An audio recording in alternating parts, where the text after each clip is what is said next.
Hello guys, welcome back to the channel. This is Mananda and I come back with my yet another video, and this video is going to be another productive study vlog. So basically आपके schools में भी और मतलब और से schools में pre board actually start हो गए होंगे या फिर होने वाली होंगे। तो मेरे स्कूल में भी प्री बोर्ड स्टार्ट होने वाले हैं और सबसे पहला प्री बोर्ड जो है वो है केमिस्ट्री का। तो यहाँ पे मैं वही केमिस्ट्री कर रही थी। तो केमिस्ट्री में मैं आपको बताऊंगी कि मैंने अपनी प्रिपरेशन कैसे कैसे करी और मैंने पूरा सिलेबस कैसे कंप्लीट करा 2 दिन में। तो बेसिकली हम ये वाला जो व्लॉग है ये 18 दिसंबर से स्टार्ट होने वाला है और 20 दिसंबर को मेरा पेपर था। तो बेसिकली यहाँ पे मैं वही DNF ब्लॉक वाला चैप्टर कर रही थी एंड यहाँ पे मैं NCERT को रीड करते हुए चल रही थी एंड साथ में मैंने अपने नोट्स भी यहाँ पे मैं कर रही थी। मैंने हर एक इंपॉर्टेंट चीज़ को अच्छे से मार्क करा हुआ था कि मुझे कब क्या चीज़ पढ़नी है, बिकॉज ये जो DNF ब्लॉक और बायोमोलिक्यूल्स वाला चैप्टर है हमारी टीचर ने बताया था कि ये ज़्यादातर NCERT से ही आता है, NCERT से पूछा जाता है, इससे बाहर से कोई क्वेश्चन वगैरह नहीं आता। जो कि फिर मैंने जब पेपर पैटर्न देखा तो मुझे भी सेम चीज़ लगी और यहाँ पे मैंने टाइमर भी लगा रखा था और मैं आपको दिखाती हूँ कि अब कितना टाइम हो गया है।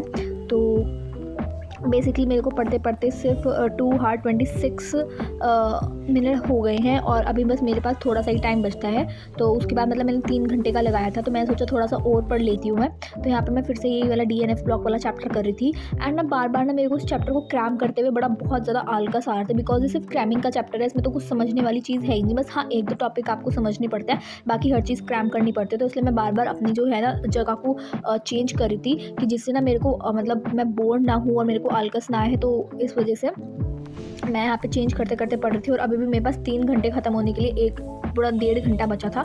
तो फिर मैंने सोचा कि यार इसको फटाफट करते हैं, बट फिर मैंने इसको कंप्लीट कर ही लिया था ये वाला चैप्टर जैसे तैसे करके। एंड इसकी मैं बात करूँ NCERT के क्वेश्चंस वो भी मैंने कर लिए थे, बट ये जो इंपॉर्टेंट रिएक्शंस यहाँ पे लिखी हुई है ना ये मैंने अभी नहीं करी, बिकॉज ये पेपर से 1 दिन पहले रटनी है, क्योंकि यार ऑब्वियस सी बात है अगर मैं अभी इनको याद कर लूँगी तो मैं पेपर तक भूल जाऊँगी। तो इसलिए मैंने ये सोचा है कि ये वाला जो रिएक्शंस वाला पार्ट है मैं इसको पेपर से 1 दिन पहले याद करूँगी, जिससे मेरे को पेपर में याद रहे, मैं भूलूँ ना। बाकी मैंने इसके सारे NCERT के क्वेश्चंस एक बार देख लिए हैं और कर लिए हैं, बट एक बार उनको और अच्छे से रिवाइज़ करना है ताकि मतलब क्यों मुझे कोई दिक्कत ना आए। उसके बाद फिर मेरे को कोऑर्डिनेशन कंपाउंड वाला चैप्टर भी स्टार्ट करना है, बिकॉज ये भी एक इनऑर्गेनिक का चैप्टर है। मुश्किल से इनऑर्गेनिक में 2 ही चैप्टर है, DNF block and coordination and compound. So basically ना मैं क्या करती हूँ इनऑर्गेनिक केमिस्ट्री के लिए मैं आपको ट्रिक बताती हूँ। मैंने सिर्फ क्या करती हूँ, मैं NCERT पढ़ती हूँ एंड साथ में उसके NCERT के क्वेश्चंस कर लेती हूँ बिकॉज और नोट्स पढ़ती हूँ, बिकॉज मैंने ये चीज़ बहुत ज़्यादा नोटिस करी है। जो इनऑर्गेनिक केमिस्ट्री है ना वो NCERT से बाहर कभी नहीं आती है, कभी भी। मैंने बहुत सारे टीचर्स को भी कहते हुए सुनाएंगे, चाहे वो आप कंपटीशन की बात कर लो, चाहे वो आप बोर्ड्स की बात कर लो, जो आपका बेसिक कॉन्सेप्ट है ना वो सिर्फ NCERT की बुक से ही आएगा और बाकी इधर उधर वो कुछ डिजिट वगैरह कर सकते हैं। यहाँ पर हर चीज़ जो है वो NCERT से ही आती है। केमिस्ट्री में ऑलमोस्ट हर चीज़ NCERT से ही आती है। तो इसलिए मैं आपको कहूँगी कि आप प्लीज़ NCERT को मत नेगलेक्ट करो, केमिस्ट्री की जितना हो सकता है उतना NCERT से टच में रहो। हर एक क्वेश्चन की प्रैक्टिस करो, चाहे वो ऑर्गेनिक का हो, चाहे वो इनऑर्गेनिक का हो, चाहे वो फिजिकल का हो, बट हर एक क्वेश्चन आपके टिप्स पे हो जाना चाहिए, तो जब भी आपके केमिस्ट्री में अच्छे स्कोर आ सकते हैं। उसके बाद यहाँ पे मैं थोड़ा फिजिक्स भी कर रही थी, बिकॉज फिजिक्स में फिर मेरे को मतलब छुट्टी मिली है, बट फिर मैं नहीं चाह रही थी एकदम से बहुत ज़्यादा बर्डन आ जाए, क्योंकि फिजिक्स में बहुत ज़्यादा चैप्टर्स हैं। तो यहाँ पे मैं फिजिक्स कर रही थी और फिजिक्स में मैं यहाँ पे कर रही थी अपना मैग्नेटिज्म वाला चैप्टर रिवाइज। तो बेसिकली मैंने उसको पहले से पढ़ रखा था, बस मेरे को एक बार रिवाइज करना था। एंड उसके बाद यहाँ पे मैं यूट्यूब से एक क्वेश्चनरी वीडियो देख रही थी। यहाँ पे पता नहीं शायद ये PW वगैरह में डली हुई थी, आप जाके सर्च कर सकते हो magnetism and matters most important questions, तो आपको सबसे पहले ही दिख जाएगी वो वाली वीडियो।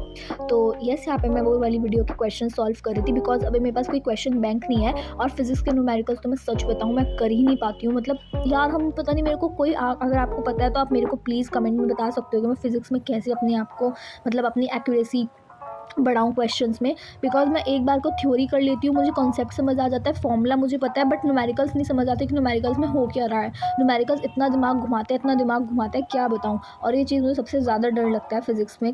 बस उसके बाद फिर मैंने थोड़ा सा यहाँ पे ब्रेक लिया था, मैंने अपने यहाँ पे मैगी वगैरह बनाई थी, बिकॉज यार मैगी इज़ द लव, वो ही एक हमें रेस्ट पहुँचा सकती है। सो गाइज अब मैं कोऑर्डिनेशन कंपाउंड वाले चैप्टर पे आई हूँ। मैं इतनी देर से DNF ब्लॉक वाला चैप्टर करती, मैंने यहाँ पे अपनी मैगी वगैरह खा के अब मैं कर रही हूँ यहाँ पे कोऑर्डिनेशन एंड कंपाउंड, बिकॉज ये वाला चैप्टर भी इंपॉर्टेंट है यार, इसको भी करना है, ये मेरे को आज बहुत सारा काम कंप्लीट करना है। तो यस चलिए मैं करती हूँ फाइनली स्टार्ट विदाउट एनी।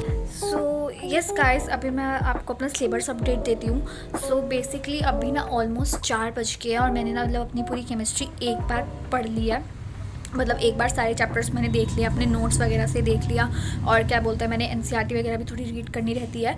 तो अब मैं सोच रही हूँ कि आज 4 बज गए कल के 4 बजे तक 12 पूरा एक दिन हो जाएगा। मतलब अभी मेरे पास पूरा एक दिन बचता है और आज का भी दिन है। तो मैं सोच रही हूँ कि अभी मैं 2 दिन लगातार बैठ के केमिस्ट्री करती हूँ बहुत अच्छे से, बिकॉज अभी मेरे एनसीईआरटी के क्वेश्चंस रहते हैं। पूरी ऑर्गेनिक केमिस्ट्री का मैंने एनसीईआरटी के क्वेश्चंस नहीं करे हैं। साथ में मेरे कोऑर्डिनेशन कंपाउंड के भी क्वेश्चंस रहते हैं। मतलब मेरे को और शॉर्ट नोट्स वगैरह बनाने की भी बहुत ज़्यादा नीड है। चैप्टर्स तो मैंने सारे कर लिया, मतलब अभी भी एक भी मेरा चैप्टर छूटा नहीं है। Now I'm thinking. After that, I decided to took a break of 1 or 2 hours. So I just took a break. So yes guys, अभी मैं ब्रेक लेके आ गई हूँ and the main thing is that आपको time दिखाती हूँ क्या हो रहा है। रुको,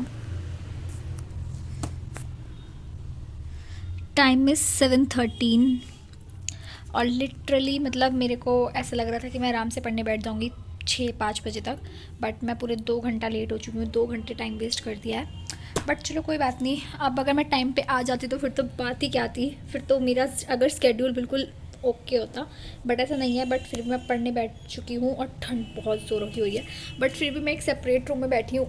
मैं अपने रूम में नहीं हूँ, मैं एक अलग रूम में हूँ। तो अब मैं यहाँ पे बैठ के पढ़ रही हूँ और मैं करने वाली हूँ पीछे से पूरा स्टार्ट, बायोमॉलिक्यूल्स से पूरा पढ़ना स्टार्ट करते हैं। तो चलिए। And yes guys, after that here I was start doing the biomolecules revision. मतलब बायोमोलिक्यूल से पीछे से सारा रिवीजन स्टार्ट कर दिया है। एंड आई डोंट नो कि मैं रात में कितने बजे तक पढ़ पाऊँगी, बट जितने अंदर मेरी एनर्जी है मैं उतना पढ़ने का ट्राई करूँगी। जितने चैप्टर्स को मैं अच्छे से रिवाइज कर सकती हूँ उतने चैप्टर को करूँगी। एंड ट्रस्ट मी गाइज, मेरा एग्जाम कैसा गया ये तो मैं आपको बाद में बताऊँगी अगले व्लॉग में, बिकॉज ये वाला जब मैं व्लॉग एडिट कर रही हूँ तो मैं ऑलरेडी पेपर देकर आ चुकी हूँ। तो बट आई थिंक चलो मैं आपको मतलब बताती हूँ। मतलब यार पेपर मेरा मैं आपको बताऊँ थोड़ा ऐसा सही गया। मतलब मुझे ऐसा लगता है कि अभी भी बहुत ज़्यादा प्रैक्टिस की नीड है, बहुत ज़्यादा। पता क्या चीज़ होती है, हम थ्योरी कर लेते हैं और फिर क्वेश्चंस पे इतना ध्यान नहीं दे पाते। क्वेश्चंस बहुत ज़्यादा घुमा फिरा के आते हैं कि मतलब अब डायरेक्ट क्वेश्चंस नहीं पूछते, वो सिर्फ गिव रीजंस टाइप्स के क्वेश्चन पूछते हैं। तो मेरे को ऐसा लगता है कि हम थ्योरी तो पढ़ते हैं बट हम क्वेश्चंस में रह जाते हैं। तो इस वजह से मेरे को कोई क्वेश्चन बैंक भी चाहिए। तो मैं भी सोच रही हूँ कि मतलब अभी प्री बोर्ड्स जब ख़त्म हो जाएंगे तो मैं एक क्वेश्चन बैंक खरीदूँ और फिर उसके साथ प्रैक्टिस करूँ। बाकी मैं आपको अपडेट देखती रहूँगी क्या है क्या नहीं। Yes guys, it is the next day and अभी जब जस्ट मैं शार लेके आई हूँ। आज है 19 दिसंबर और कल मेरा है पेपर केमिस्ट्री का। और बेसिकली मैंने मतलब जैसे भी शार लिया है, मैं पढ़ने बैठ रही हूँ। अब मैं आपको देती हूँ अपना सिलेबस अपडेट। तो सिलेबस अपडेट के बारे में बात करूँ तो अभी मेरे चैप्टर्स रहते हैं, एल्कोहल वाला चैप्टर रहता है, हेलो एल्केन्स एंड हेलो हेरीन्स रहता है, सॉल्यूशन और केमिकल काइनेटिक्स रहता है। मतलब सॉल्यूशन और केमिकल काइनेटिक्स के मेरे को एनसीईआरटी के क्वेश्चंस करने रहते हैं, बिकॉज ये दोनों फिजिकल के चैप्टर हैं और ये दोनों के न्यूमेरिकल्स मेरे को टकते हैं। केमिकल काइनेटिक्स के तो फिर भी थोड़े बहुत हो जाते हैं, बट सॉल्यूशन का तो यार बिल्कुल भी, मतलब सॉल्यूशन में तो मेरे को बहुत ही ख़राब चैप्टर लगता है सॉल्यूशन वाला। तो इसलिए मेरे को वो करना है अभी। और एल्कोहल और हेलो एल्केन्स, और मैंने कल करा था coordination compound, DNF block, electrochemistry, biomolecules, amines, ये दोनों ये सारे चैप्टर्स जो है मैंने कल कर लिए थे कंप्लीट। अब मेरे 4 चैप्टर रहते हैं, इनको भी फटाफट से कंप्लीट करना है। बट अभी मैं सोच रही हूँ एल्कोहल और फिनॉल और हेलो एल्केन्स करने के बाद पूरी ऑर्गेनिक केमिस्ट्री के शॉर्ट नोट्स बनाऊँ। हर मतलब एक नेम रिएक्शन की एक अलग शीट बनाऊँ, एक इंपॉर्टेंट जितने भी टर्म्स हैं उनकी एक अलग शीट बनाऊँ, मतलब शॉर्ट नोट्स टाइप। और उसके बाद इनके एनसीईआरटी क्वेश्चंस भी देखूँ, बिकॉज भाई मेरे को पता है कन्वर्जन तो मेरे से नहीं होने वाली अभी। तो मैं यही सोच रही हूँ कि एनसीईआरटी में जितनी भी कन्वर्जन या फिर जितने भी क्वेश्चन दे रखे हैं उनको अच्छे से पक्का करूँ। तो इसलिए अभी बहुत सारा काम है। तो चलिए अब फिर से पढ़ना स्टार्ट करते हैं और बाकी मैं आपको आगे अपडेट देती रहूँगी कि मैंने कितना कंप्लीट कर लिया कितना नहीं। तो चलिए स्टार्ट करते हैं। It is guys, if I just told you कि मतलब क्या है, तो सीन है कि मतलब क्वेश्चन बैंक में से प्रैक्टिस करना इज़ मोस्ट इंपॉर्टेंट और उसके बाद फिर सैम्पल पेपर भी करने हैं। और हमें आई थिंक ऑल्दो केमिस्ट्री के पेपर में आई थिंक 8 दिन की छुट्टी मिली है। मैं तो कभी कभी ये सोचती हूँ अगर हम इतना शुरू से पढ़ेंगे तो फिर जो हमें वो 8 दिन की छुट्टी मिलेगी हम उसमें क्या करेंगे।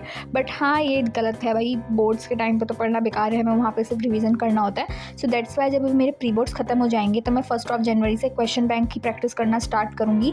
तो 10 दिन लगातार, मतलब केमिस्ट्री में 10 चैप्टर है तो मैं 10 दिन में वो क्वेश्चन बैंक कंप्लीट करने का पूरा ट्राई करूँगी।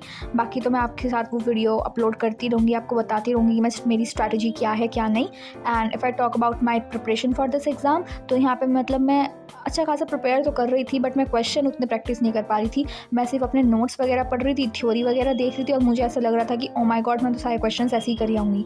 बट नहीं, ऐसा नहीं था। अगर हमें क्वेश्चंस करने हैं तो we need to familiar with the questions की क्वेश्चंस में आप पूछा कैसे जाता है, हमें क्वेश्चन में लिखना कैसे है। The main thing is that कि हमें समझ तो आ जाता है पर क्वेश्चन क्या है, बट हमें वो लैंग्वेज अपनी लैंग्वेज में एक्सप्लेन नहीं करना आता, जिस वजह से हमारे नंबर और कट जाते हैं। So that's why question practice is must. चाहे वो आप किसी भी सब्जेक्ट की बात करो, चाहे वो आप केमिस्ट्री की ले लो, फिजिक्स का ले लो, मैथ्स का ले लो। हम मैथ्स में तो क्वेश्चन प्रैक्टिस कर लेते हैं, हम फिजिक्स में भी कर लेते हैं, बट हम केमिस्ट्री में नहीं करते। इसी वजह से आई थिंक हमें केमिस्ट्री में भी प्रैक्टिस करनी चाहिए। And yes guys, it is the end of the video. I will match you in my another video. So तब तक के लिए बाय बाय, पढ़ाई करते रहिए। मैं आपसे मिलती हूँ अपने नेक्स्ट वीडियो में।